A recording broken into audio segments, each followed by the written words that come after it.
Endoscopic spine surgery म्हणजेच दुर्बिणीद्वारे मणक्याची शस्त्रक्रिया या अद्ययावत तंत्रज्ञानाचे फायदे कोणाला होतात आणि त्याचं खरं त्यामागचं सायन्स आणि तंत्रज्ञान काय आहे हे थोडक्यात आपण आज या व्हिडिओच्या माध्यमातून जाणून घेऊयात. तर दुर्बिणीद्वारे मणक्याची शस्त्रक्रिया हे अद्ययावत तंत्रज्ञान ज्यामध्ये कमी चिरा आणि कमी टाक्यांमध्ये म्हणजे एका सिंगल होल 6 मिलीमीटरच्या एका छिद्रामध्ये जर आपण ऑपरेट करून मणक्याचा पूर्ण त्रास जर कमी करत असू शकतो तर मग ओपन किंवा मोठ्या चिरात टाकायची काय गरज आहे. तर हे अशा अद्ययावत तंत्रज्ञानाबद्दल चला आता थोडीशी माहिती जाणून घेऊयात.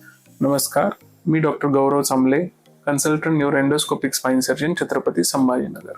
हल्लीच्या काळात माझ्याकडे ओपीडी मध्ये खूप सारे पेशंट्स असे येतात की सर आम्हाला बाहेर कुठेतरी ऑपरेशन सांगितलंय पण आम्हाला एंडोस्कोपिक स्पाइन सर्जरी हे खरंच आम्हाला फायदेशीर ठरेल का किंवा आम्हाला पूर्णपणे हा तंत्रज्ञानाचा फायदा होईल का की हे जस्ट एक मार्केट गिमिक किंवा असं महागडं तंत्रज्ञान ज्याच्यामध्ये फॉल्स होप्स काहीतरी खोटंपणा असं काही आहे का, असे प्रश्न विचारले जातात. या सर्व प्रश्नांच्या उत्तरांचं निराकरण करण्यासाठी आपण हा व्हिडिओ आज बनवत आहोत. तर एंडोस्कोपिक स्पाइन सर्जरी म्हणजे दुर्बिणीद्वारे मणक्याची शस्त्रक्रिया आहे तरी काय, याचं मूलभूत एक कोर जी टेक्नॉलॉजी आहे त्याच्या मागे एक 5 ते 6 मूलभूत तथ्यांवरती उभी आहे, ते आज जाणून घेऊयात. सर्वात प्रथम म्हणजे this is the least invasive form of spine surgery. म्हणजेच काय, यामध्ये या तंत्रज्ञानापेक्षा ऍडव्हान्स स्पाइन सर्जरीमध्ये अजून तरी काही नाहीये आजच्या काळात.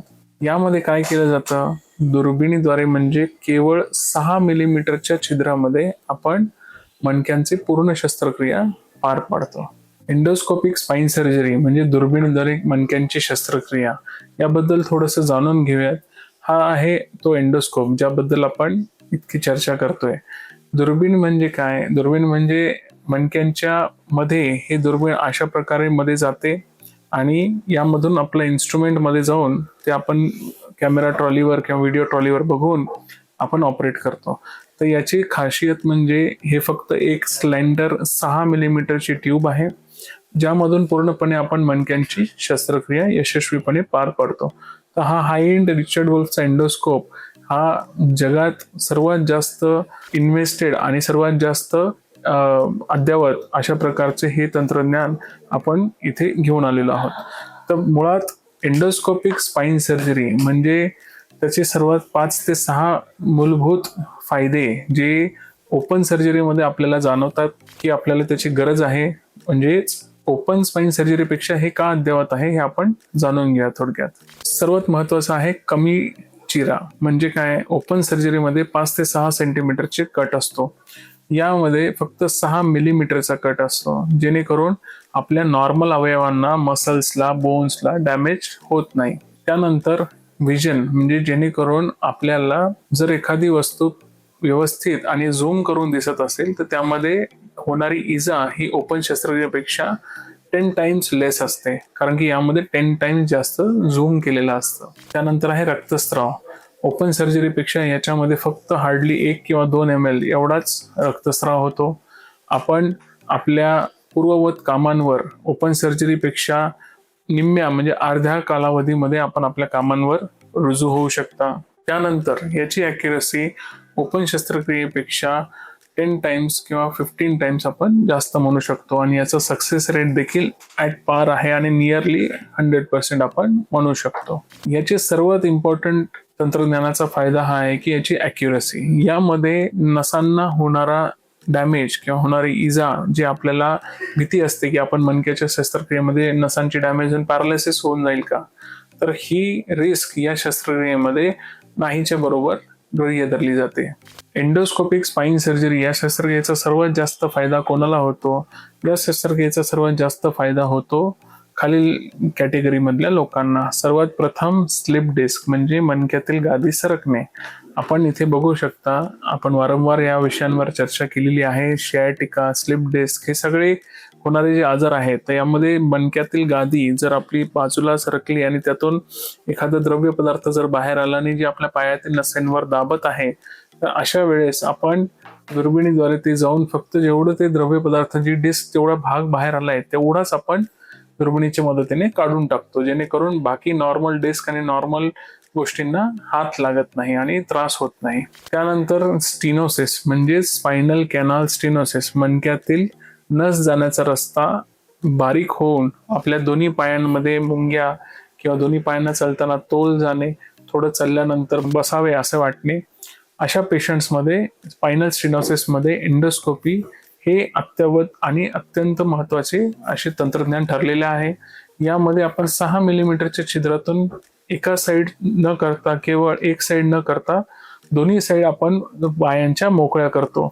अशा पेशंटसाठी हे एक खूप मोठे वरदान ठरलेले आहे. त्यानंतर स्पायनल एंडोस्कोपिक फ्युजन म्हणजे आजच्या काळात आम्ही एंडोस्कोपीच्या मदतीने मणक्यातील स्क्रूरॉड देखील बसवणे आणि मणक्यात फ्युजन ही प्रक्रिया जी की यशस्वीपणे ओपन सर्जरीमध्ये इतके दिवस जे करत होतो ते आता आपण दुर्बिणीच्या माध्यमातून करू शकतो. त्यानंतर एंडोस्कोपिक ट्युमर रिसेक्शन म्हणजे स्पायनल कॅनालमधील एखादे ट्युमर असेल तर ते आपण आजच्या काळात एंडोस्कोपीच्या मदतीने काढू शकतो.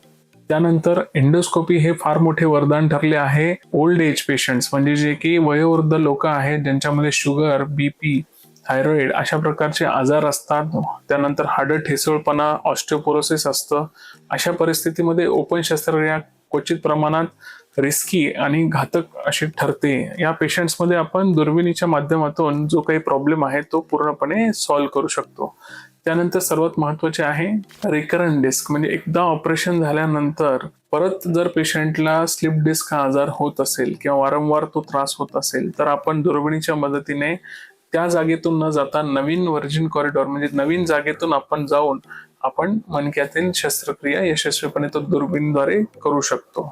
मग आपल्याला प्रश्न पडला असेल की कोणत्या रुग्णांसाठी दुर्बिणीद्वारे शस्त्रक्रिया योग्य नसते किंवा दुर्बिणीद्वारे शस्त्रक्रिया ही प्रत्येक पेशंट्सला लागू होते का? तर याचे उत्तर आहे नाही. काही विशिष्ट कंडिशन्समध्ये हे दुर्बिणीद्वारे शस्त्रक्रिया लागू होत नाही, ज्याच्यामध्ये स्पायनल फ्रॅक्चर्स, मेटास्टॅसिस म्हणजे कॅन्सर्स आणि फार मोठ्या प्रमाणात लिस्थेसिस म्हणजे ज्याला आपण बोन एकावर एक स्लिप होणे जिथे आपल्याला ओपन शस्त्रक्रियेची गरज आहे. त्यानंतर स्कोलिओसिस ज्याच्यामध्ये पाठीच्या मणक्यांना भाग पडलेला आहे, कायफोसिस अशा सर्जरीजमध्ये आपण एंडोस्कोपीचं तंत्रज्ञान वापरू शकत नाही.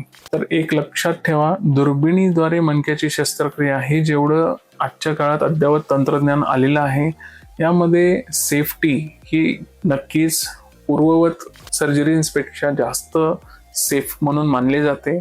आणि आजच्या काळात मणक्यांची शस्त्रक्रिया झाल्यानंतर पेशंट एका जागेवर बसून राहील अशी जी भीती आहे ती आता पुरेशी नाहीच म्हणावं लागेल अशी झालेली आहे. या तंत्रज्ञानाचा पुरेपूर फायदा घेण्यासाठी काही डिटेल्स आपल्याला काही प्रश्न असतील तर ते अवश्य विचारा. आम्ही त्यांना कमेंट्समध्ये रिप्लाय उत्तर देऊ. आणि हा व्हिडिओ जर आवडला असेल तर आपल्या आजूबाजूच्या मणक्याच्या आजाराच्या पेशंट्सला, आपल्या नातेवाईकांना, मित्रांना सर्वांना शेअर करा. आणि हा व्हिडिओ आवडला असेल तर लाईक करा आणि आमच्या चॅनलला सबस्क्राईब करा. धन्यवाद.